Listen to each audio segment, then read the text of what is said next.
Chers amis, une fois de plus, bienvenue sur notre plateau de vitamine B, B comme Bible, donc d'où nous tirons un petit peu notre inspiration. Et de nouveau, notre invité sur le plateau, Pierre Chance, bienvenue. Merci. Une des principales caractéristiques du phénomène de la peur, c'est l'effet de surprise. Donc, ah oui, l'effet de surprise. Oui. Je vous surprends en répondant peut-être d'une manière abrupte. C'est déjà le philosophe Descartes qui disait que la surprise, c'est un des éléments majeurs de la peur. Pourquoi? Parce que la surprise peut provoquer un engourdissement, si vous voulez, de notre intelligence. Lorsqu'on est pris par surprise, on ne voit plus ses repères. On est désarçonné en quelque sorte. On est désarçonné. Oui. On peut arriver à prendre une décision qui est complètement fausse. Et pour ça, cette surprise peut, en effet, comme l'apôtre Pierre a été pris une fois par surprise, lorsqu'il a renié le Seigneur Jésus. Là, on peut parler de surprise. Il était là, autour du feu, pendant que Jésus était flagellé, était maltraité, mais il ne pensait pas qu'il aurait pu être reconnu. Il faut admettre que tous les autres disciples avaient, eux, déjà pris la fuite, à part Jean. Donc, personne n'était un grand courageux, mais Pierre, il était par là. Et donc, la surprise, c'est qu'il a été reconnu par une servante. Donc, l'assurance qu'on a habituellement dans tout un tas de situations, quand la peur vient s'en mêler, on est tout de suite reconditionné d'une autre façon. On peut avoir des réactions complètement inattendues. Oui. Et là, c'est ce qui s'est passé avec Pierre. Il a été reconnu, aussi reconnu à son accent de Galilée. Mais toi, tu étais avec cet homme. Non, j'y étais pas. Et je ne connais pas cet homme. On connaît l'histoire, il l'a renié 3 fois. Mais là, on peut dire que Pierre a peut-être été un peu présomptueux aussi. Est-ce que ça voudrait dire donc qu'il faut en quelque sorte se méfier de soi-même? Il faut se méfier de soi-même et pour pouvoir affronter la surprise, vous savez, il y a un entraînement quasiment militaire qui permet d'affronter l'effet de surprise, c'est-à-dire d'entrer en quelque sorte en hibernation, de geler ses neurones, si je puis dire, et d'attendre un moment, de refroidir ses sentiments afin de pouvoir refaire surface. Voyez-vous, quand Jésus était dans la barque, arrivait sur l'eau et que les disciples étaient dans la barque, il leur a dit « Courage, ne craignez pas, c'est moi ». Là, ils ont complètement changé d'attitude.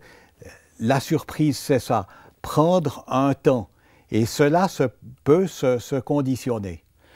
Donc ce conditionnement, en fait, il faut s'entraîner en quelque sorte pour pouvoir maîtriser sa peur, s'entraîner à s'auto-conditionner en quelque sorte pour faire face à la situation.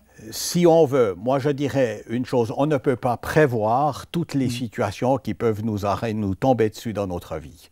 Ça, ce n'est pas possible. On ne peut pas avoir un entraînement ultra spécifique, mais il faut apprendre dans chaque situation à faire confiance à Dieu. Et ça, c'est très vite dit, mais en s'inspirant de la parole de Dieu, en connaissant des versets bibliques par cœur, dans certaines situations, ces versets peuvent venir nous aider d'une manière quasi miraculeuse. C'est ça la puissance de la parole. Est-ce que des personnes sont plus aptes à réagir dans une situation de peur que d'autres? Est-ce que ça dépend essentiellement d'un auto-entraînement en quelque sorte? Il y a des gens qui sont extrêmement doués. Oui. Des gens qui ont peut-être une intelligence aussi particulière et qui réagissent dans des situations imprévues de manière juste. Mais ça, ces gens-là sont un peu des exceptions. Il est important justement pour ça de se préparer.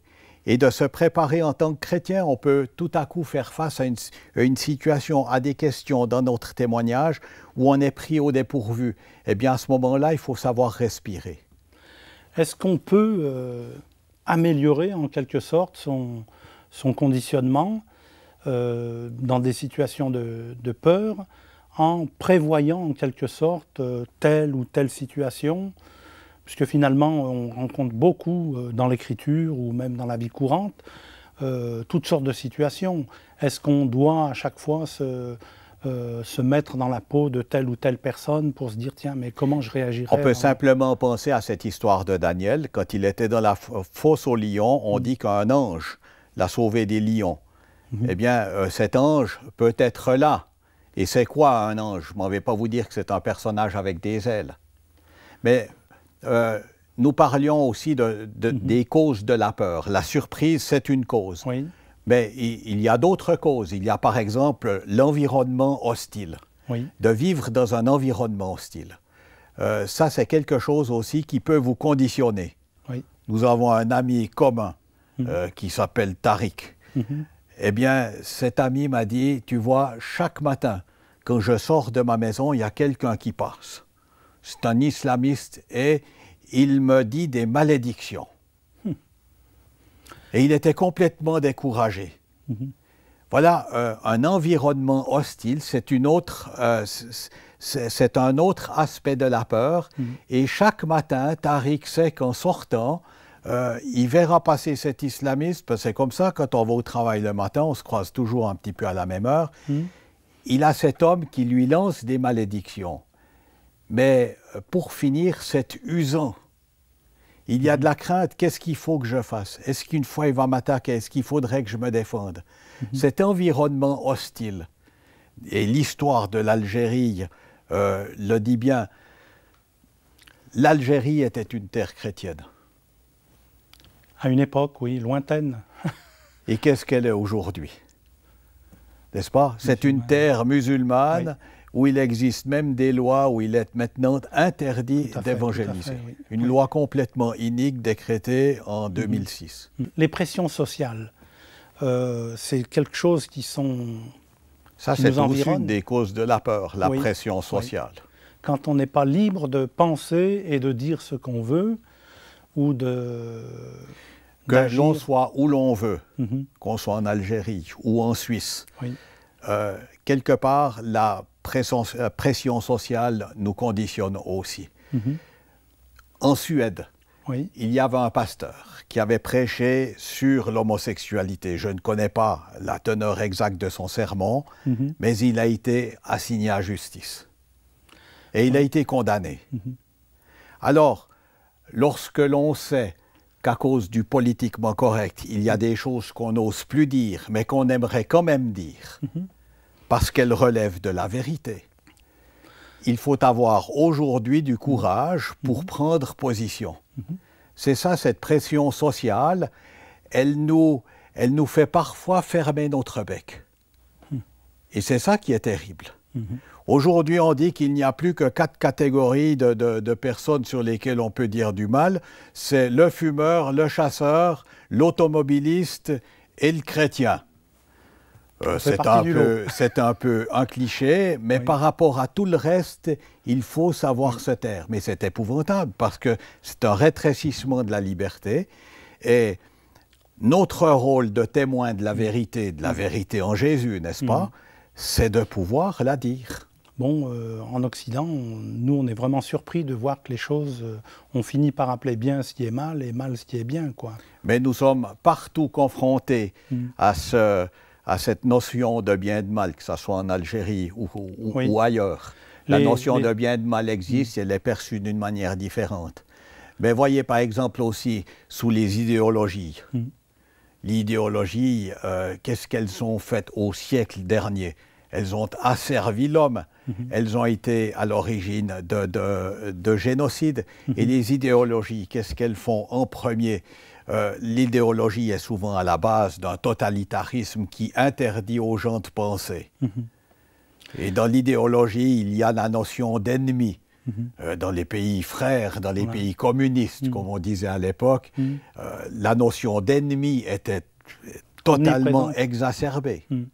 Exacerbée, il fallait avoir des ennemis. Et qui était l'ennemi? C'est celui qui pensait différemment.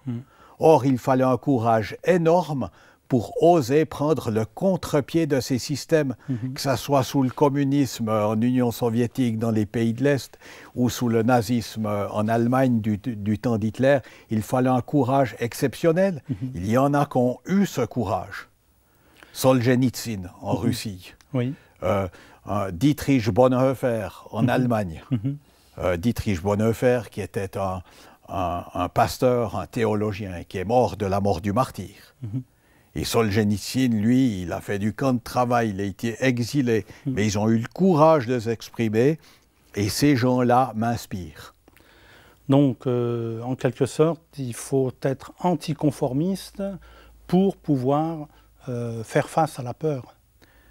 Je ne sais pas s'il faut être anticonformiste. Simplement, il faut avoir du courage pour exprimer ce que l'on a envie d'exprimer. C'est vrai que sous ces idéologies-là, ces gens-là étaient des hommes et des femmes hors du commun.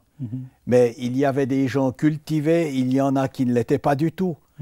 Gerhard Hamm, dont j'ai parlé lors d'une émission précédente, cet évangéliste russe, avait fait en tout 5 ans d'école.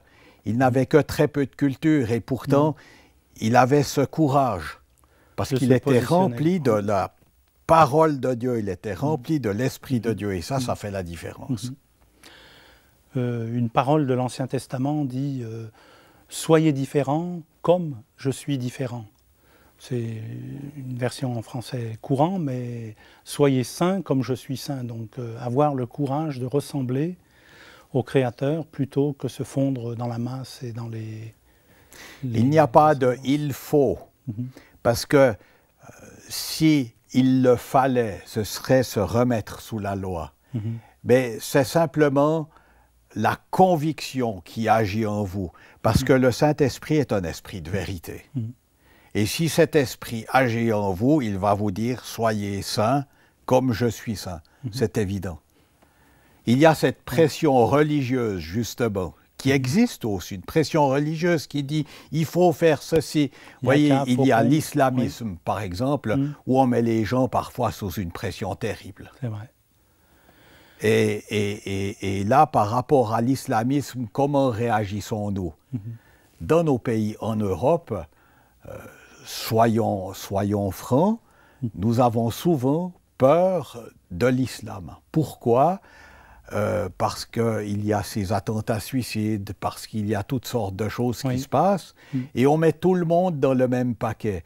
Et on commence à avoir peur des musulmans. Ça, c'est une perversion aussi de la peur.